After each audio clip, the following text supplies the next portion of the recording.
Greetings, Earthlings. Adam Clery from FourFourTwo here, and I think it might be time to finally admit that Arsenal are having quite the season. Now, the Premier League's going quite well, I think we can all agree on that, but getting past Porto from 1-0 down to get to the quarterfinals of the Champions League feels, to me, like it might be the most significant win of the season. And that is because to this specific Arsenal side and the way they play under Arteta, that Porto team represented like their Achilles heel almost. And while it did take penalties in the end, they also, crucially, found a way. Alright, so first off, Arsenal have had massive performances this season against some of the biggest teams in the UK. So what is so special about Porto? Well, in the intro I did for the video where we looked at the first leg, I said this. Now, don't get me wrong, I still do think they'll qualify, but they do face an uphill task to do so, given that Porto seem to have identified this Arsenal team's Achilles heel, the mid-block. And that term, this mid-block, is the one thing that Arsenal seem to have consistently struggled against this season. Where teams have got results against them tends to be because they do that very well. Like just for example, think about those two results against West Ham United. When Arsenal got beat, it was because West Ham had that really compact, well-disciplined mid-block and they countered against them really effectively. But a few weeks later, Arsenal had learned from this. They found where the gaps were, and then And thus, when they rocked up for the away leg, they found one of the best mid-blocks in all of European football and just could not play through it. Now, not to be too self-referential in this one, but this was the thumbnail we used for our analysis of that match. Now, there are three things to note with this image. Now, number one is that given I couldn't use Photoshop at all 6 months ago, I think we'll all agree that's actually pretty tidy, right? Yep, good, thank you very much. And number two is just look at how well structured and how well disciplined their out-of-possession shape is. They're set up here in a 4-3-3. They're not giving Arsenal any space between the lines, not even that much space on the flanks, and they are not engaging until the halfway line. It is a classic textbook mid-block. But thirdly, and most importantly of all, is the player Arsenal have on the ball in this image is Martin Ødegaard. And what this very conveniently illustrates is that in this game, Arsenal's solution to the total lack of space they had in the final third was to have Ødegaard drop as far back as possible to get on the ball to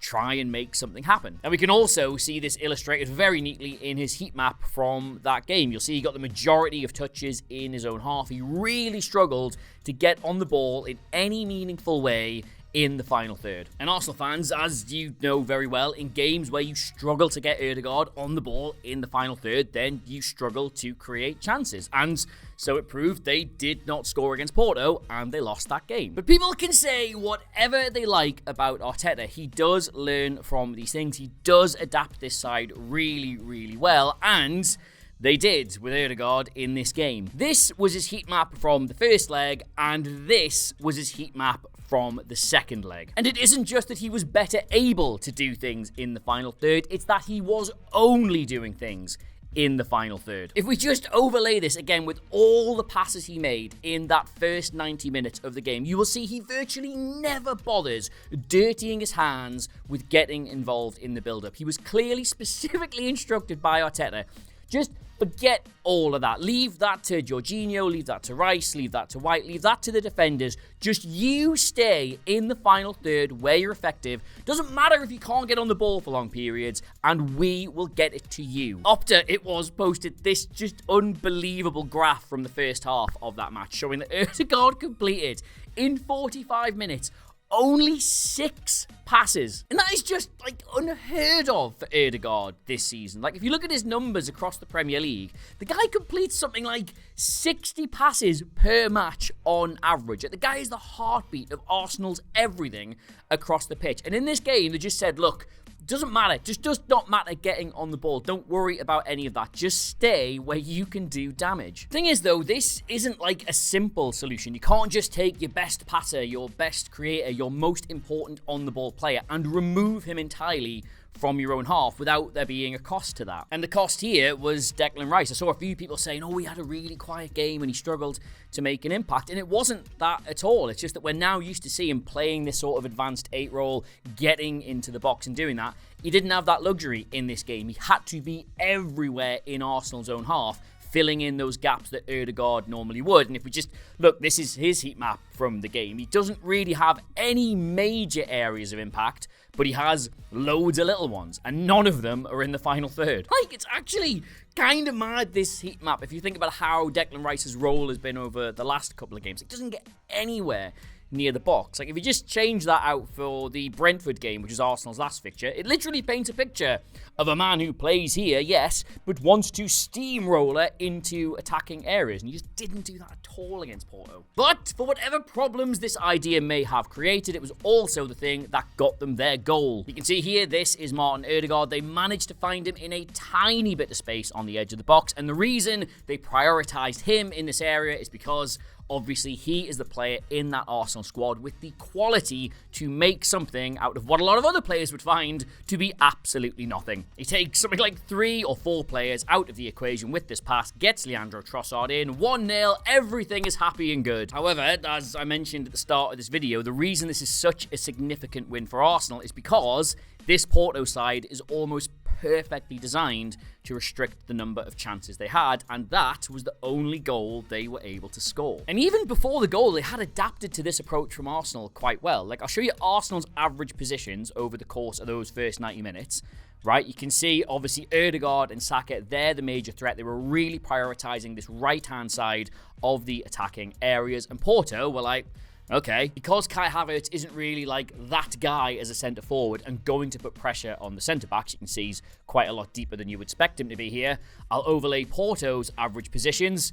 They just didn't bother with that central area at all. Like, this is an enormous gap between Pepe and Otavio. You'd almost never ever see 2 centre-backs that far apart in this kind of system ever, normally, but it worked really, really well. Otavio just came out to that side to restrict Ødegaard. And this point in the video, right, is pretty much the end of the tactical discussion, because Porto was set up in a way that was going to be effective against Arsenal, but Arsenal had found a way to be effective against that. So it then just comes down to individual battle. As well as Declan Rice, I've seen a few people saying they thought Saka had quite a quiet game as well. Like, I think he only created 1 chance, only half of his dribbles were successful. I think he had 1 shot on target in the entire match. And that wasn't him being off the boil.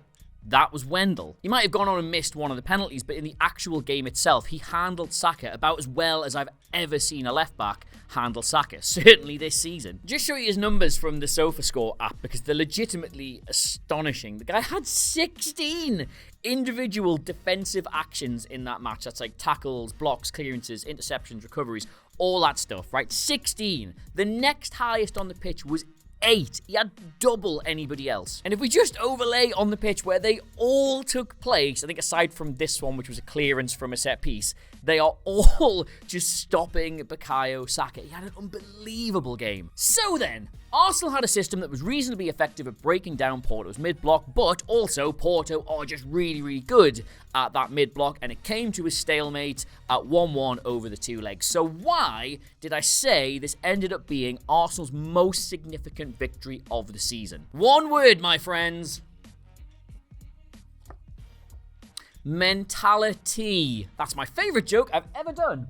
In every way bar the scoreline in the first leg, Arsenal battered Porto. And in every way bar the scoreline in the second leg, Arsenal battered Porto. And yet, they went into the end of extra time having not beat them. It was all going to come down to penalties. And Arsenal fans, you know fine well that part of the reason you've been unable to get to this stage of a competition like this for so long is because previous teams, previous squads, previous individuals would have wilted in this situation. Oh, it's not our day, hasn't gone for us, didn't get the decisions, that goal shouldn't have been ruled out, so on and so on. Oh, it's not my fault, oh well. But I'll tell you this, going into that penalty shootout, I did not doubt for a single second that Arsenal would win that and win it comfortably. I thought they would score all their penalties, and I thought Raya would save 1 or 2. And I know some people will tell you that penalties are a lottery, right? But they're really, really not. You can prepare better for them. You can do the small things that make a difference, and you saw that in Saka's penalty. One of the most important things sports science has learned about taking penalties in the last couple of years, and something you see repeated in the teams that are consistently good at it,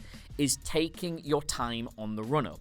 We actually did a whole video about this at the start of the season where there was a penalty shootout and one team clearly had better technique and better practices than the other, and they won. Would you like to guess who that team was. Arsenal, both against Manchester City there and against Porto last night, took way longer in the preparation for the penalty. The time that passed between the referee blowing their whistle and them hitting the ball was much longer than their opponents. And that allows you to compose yourself, to focus your mind, to get your heart rate down. And while that obviously doesn't guarantee you score a penalty, it gives you a slightly better chance of doing so. And over 4 or 5 penalties, that slightly better chance makes a big difference. And also, just one very small, very tiny point, right? I saw this video this morning on Twitter of Aaron Ramsdale helping David Raya with the preparation for the penalties. He's standing over him, he's looking around, he's making sure none of the opposition is seeing the preparation he's doing. There has been so much talk since Raya arrived at Arsenal about the tension, the strife, the problems, the drama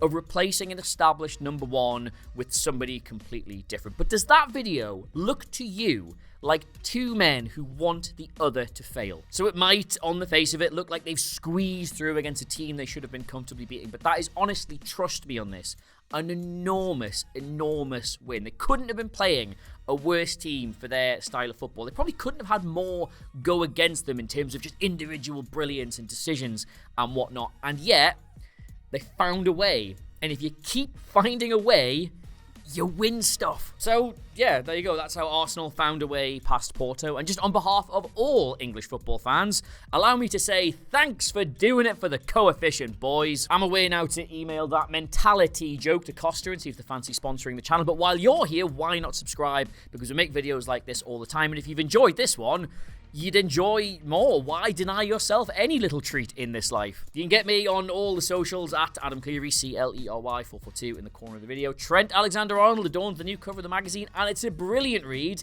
if I do say so myself, so make sure you pick that up. But until next time, I've been Adam Clery. This is a big for Arsenal, this, in my opinion. A big.